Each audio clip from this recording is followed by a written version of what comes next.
Good morning, everybody. My name is Joey Flowers. We're going to be going over our Qualified Electrical Workers Trainer class.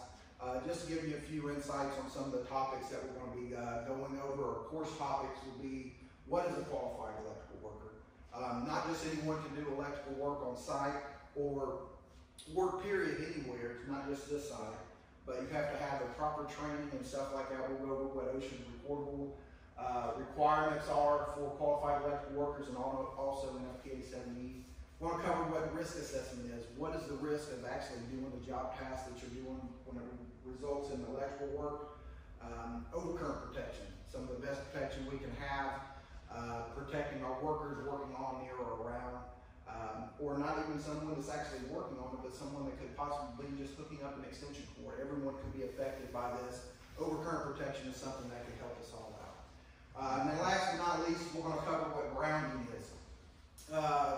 Just the basic concept of GFCIs and the requirements for grounding and why we have to do it, obviously, to protect you guys. So what are qualified electrical workers? Anyone in here know what a qualified electrical worker is? Jason, you know? Someone that's been through the trainings and knows exactly what to do. That's right. Experience and training. That's what OSHA and FPA 70E says that we have to do. You have to have the adequate training and the job test that's given for that specific job. What if you're qualified for one job task, but you come over here to do something different? Does that mean that you're qualified for this also, or do you have to be retrained? You got to be retrained, right? So it asks, what does it take for a worker who handles electricity to be qualified?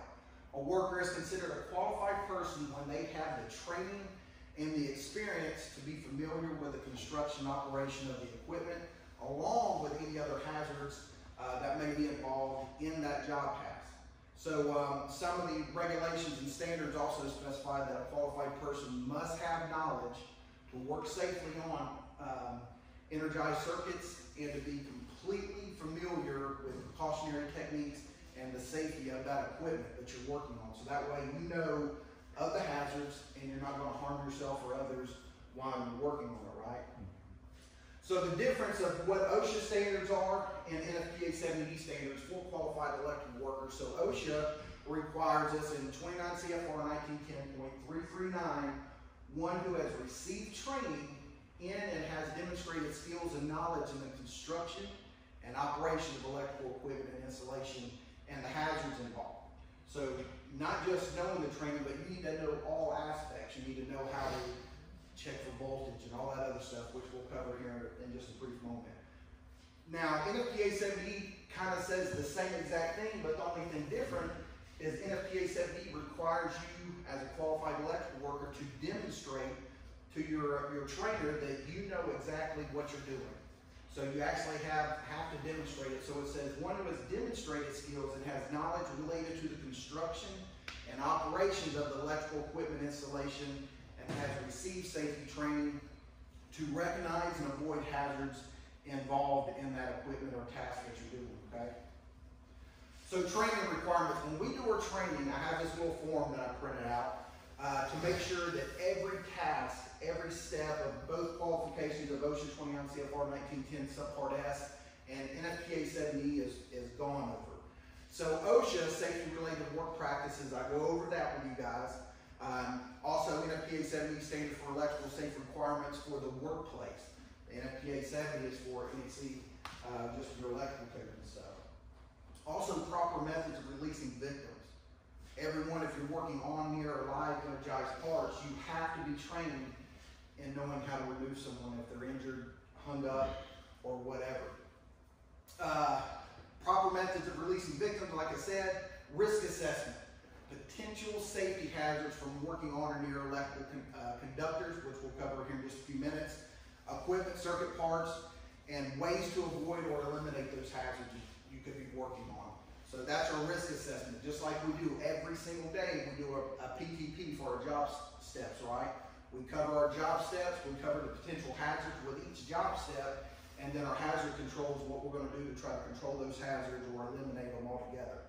If you can eliminate it, that's the best thing you can do. Then you have your administrative controls and engineering controls to try to reduce the potential hazards or exposure. You got proper PPE and safe work practices to be used. Y'all hear it every day from all the safety guys. Always got to make sure you have your PPE on, right? For qualified electrical workers that working on or near live energized parts, you got to know how to do your flash hazard analysis for that specific job task to make sure you have the adequate personal protective equipment for the nominal voltages that you could possibly be exposed to. Grounding is another issue, especially like when we're going into a substation. We go in there, any type of equipment, tools, things like that. We have to make sure that they're grounded, bonded, all that stuff, and make sure you guys are staying safe in case there is an electrical short circuit or something. Distinguishing live parts from other parts, nominal voltage. You need to know the difference. Is this live? Is this not live? How can you verify that that's live? So we actually got to verify that you know how to use a voltmeter, you know how to check the nominal voltage, you know how to check for the arc flash hazard. All equipment, most of them have the flash hazard analysis sticker labeled on there, right?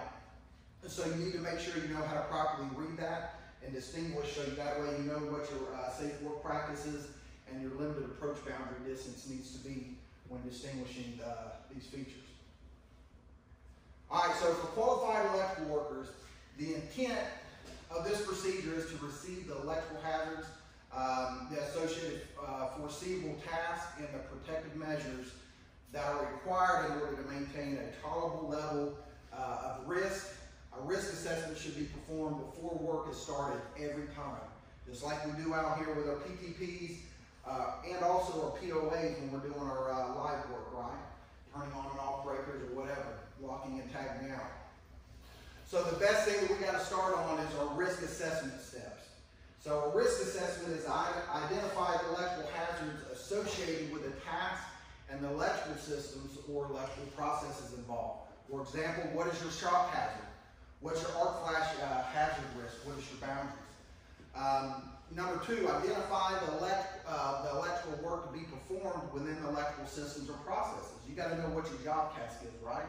Not just going to go in there and open up a cabinet and be like, okay, what am I supposed to do? You got to have your procedures and steps in order before you do this. So that's what your risk assessment steps are all for. Define the possible failure modes that result in exposure to electrical hazards and the potential of those. So you need to know what possibly can happen if something goes wrong and what are you going to do to try to eliminate or control those hazards. Assess the severity of the potential injury from the electrical hazards. Also, determine the likelihood of the occurrence of each hazard. Define the level of risk for the associated hazard. If the level of risk is not acceptable, identify the additional measures of corrective actions to be taken if there's other levels, excuse me. So overcurrent protection, probably one of the best things that we can use on site dealing with any type of electrical current. So overcurrent protection, who knows what overcurrent protection is? You gotta say something. Overcurrent protection, when you have too much current. Yeah, when you have too much current. But overcurrent protection is something that's gonna protect from that, right? So an overcurrent exists when current exceeds the rating of the conductors or equipment. It can result from three of the major types of overcurrent. That's your overload, your short circuit, and ground fault, right? So those are your three main overcurrent protection that we actually use here on site. Y'all use on a daily basis that a lot of other people don't have a clue about. So we're going to go over each three of these steps. So overload is a self-defining any current in excess of rated load current is in effect an overload. An overload occurs when an electrical circuit, whether by original design of a new circuit or modification of an existing circuit, is required to make load. Current in excess of the rated load ampacity of the circuit conductors. For example, if you have a 20 amp branch circuit is modified with an additional lamp, which has increased the load current to 22 amps, it may be a circuit overload, right? So you've got more coming into it than is needed. So your short circuit currents are high magnitude fault overcurrents that affect place a low resistance in parallel with the impedance of the connected loads. So short circuits, overcurrent normally involves an accidental cross connection, at least 2 circuit conductors, supply and return. This places a short circuit across the supply transformer and the windings, causing a short circuit. Now the next is your ground fault. A lot of people use it. We use them on our GFCIs, our receptacles, on our generators, when we're using our tools, and doing other things. So our ground fault overcurrent protection is also a short circuit condition that normally affects only one of the circuit conductors and the ground metal raceways of electrical distribution or utilization of equipment enclosures. What does your GFCIs usually fault out if there's a power surge or something like that? Anybody know? 5 what? I go through it in our electrical awareness training class. Y'all remember? 5 milliamps, right? So 5 milliamps of GFCI usually trips because there's some type of ground fault going on there. So ground fault overcurrent can occur only if the electrical power distribution system of the building or structure is referenced to the earth ground. Reference grounding requires the common connection of one end of one more of the single phase AC transformer windings to a grounding electrode system, creating both grounded and ungrounded circuit supply conductors. From function overcurrent protection devices, there are 3 principal components of an electrical circuit, right? So a power source, a load, and a connection between those 2. These 3 principal components are supplemented with means of on and off controls for those and limit controls. Both types of controls restricted the amount of current that can flow in the circuit. That means an on-off control is normally in the form of a switch, either manual, automatic, electrical, electrochemical, or however you're supposed to say it. And the means of limited control is normally an overcurrent protection device, which is at the electrical power distribution level, is a fuse or a circuit breaker. Those are probably the 2 most common ones that we have. Now, some of your breakers do have 2 different types of functions on them, from overcurrent, or if it's heated up. If you have an overcurrent on there, it starts heating up, has a thermal switch, it'll throw your breaker, or if there's a fault in there where it's grounded out, it'll trip it as well. So groundings, one of the main ones that we use, this was actually brought up to try to help protect workers back in the day. We still carry it through to protect our equipment, our buildings, our machinery, and our personnel. So grounding, the term ground refers to the conductive body, usually to the earth. Grounding a tool of electrical systems means intentionally creating a low resistance path to the earth.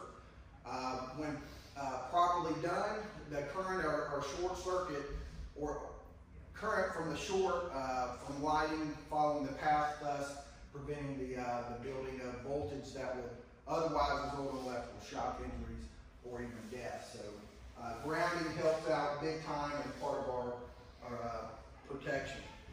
There are 2 types of groundings. Both are required by OSHA construction standards. You have your system and service grounding and your equipment grounding.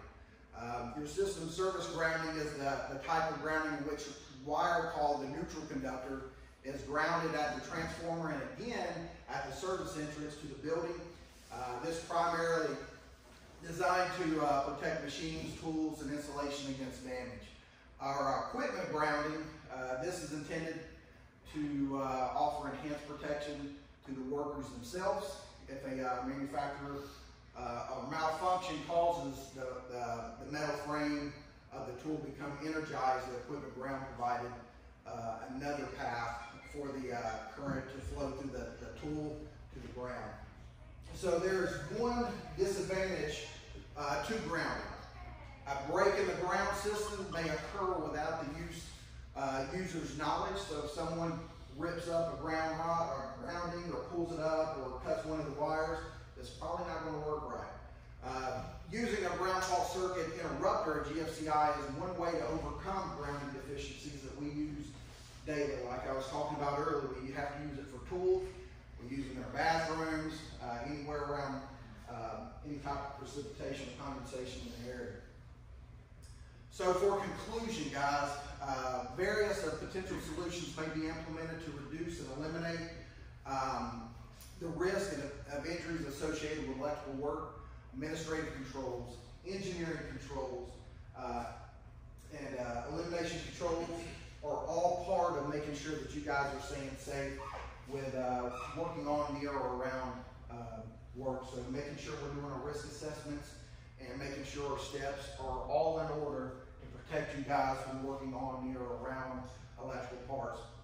The provisions of reference we discussed throughout the class aid and control electrical hazards in the workplace for not only qualified electrical workers, but also affected people that may use it on a day-to-day basis, even when you go home. So try to reiterate some of this stuff to your family and let them know the importance and how dangerous some of this stuff can be, and they're staying safe. All right, y'all got any questions on anything we talked about? I appreciate everyone coming in and spending your time. It's going to help me out a little bit. And